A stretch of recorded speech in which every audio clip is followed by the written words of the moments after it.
Sodder family mystery. Fayetteville, West Virginia, Christmas Eve, 1945. George and Jenny Sodder are asleep when a raging fire engulfs the family home.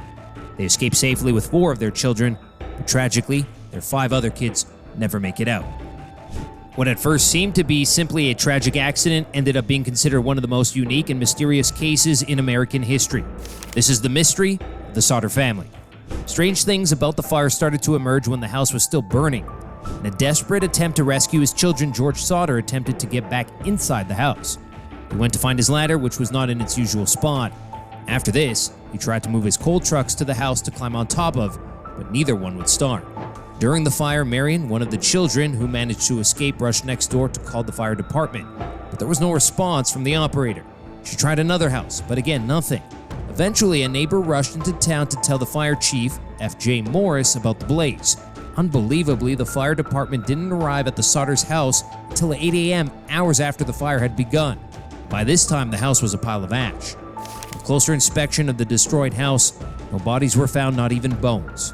The fire chief suggested that the 5 children's bodies had been completely burnt, which seemed highly unlikely.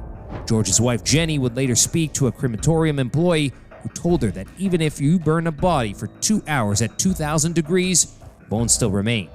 After the fire, it was decided that it had been caused by faulty wiring. However, George had recently had the wiring of the house checked, stating that the professional had deemed it safe. Jenny also claimed that she saw lights left on just before and during the fire.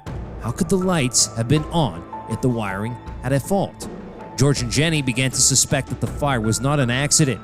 Someone had deliberately started the house fire in order to kidnap their missing children. But why would anyone want to hurt the Sodder family? Some started to believe that someone in the community may have had a reason to hate George.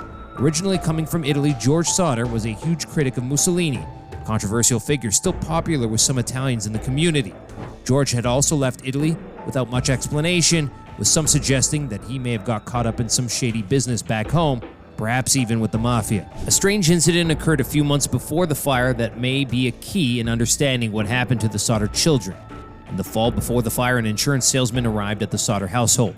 When George told him he wasn't interested, the man erupted in anger. According to George, he said, "Your goddamn house is going up in smoke and your children are going to be destroyed. You're going to pay for the dirty remarks you've been making about Mussolini." The identity of the salesman remained a mystery for over 2 years.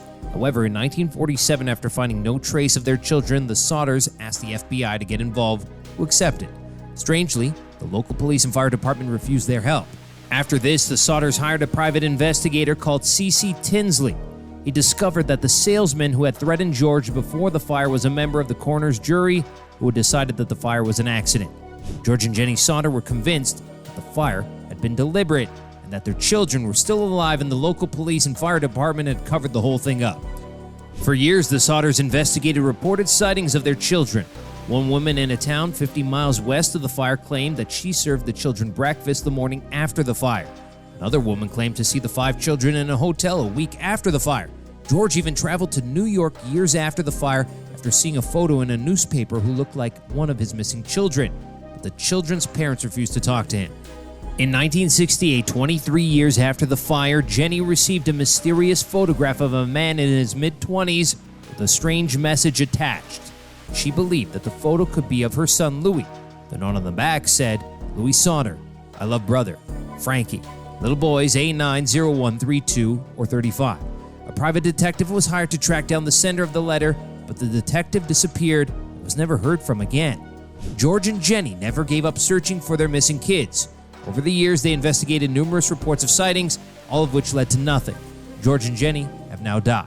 To this day, the mysterious case of the Sodder family is still unresolved.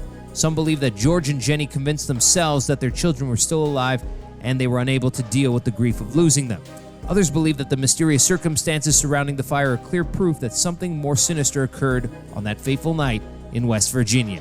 It is likely that it will remain a mystery forever.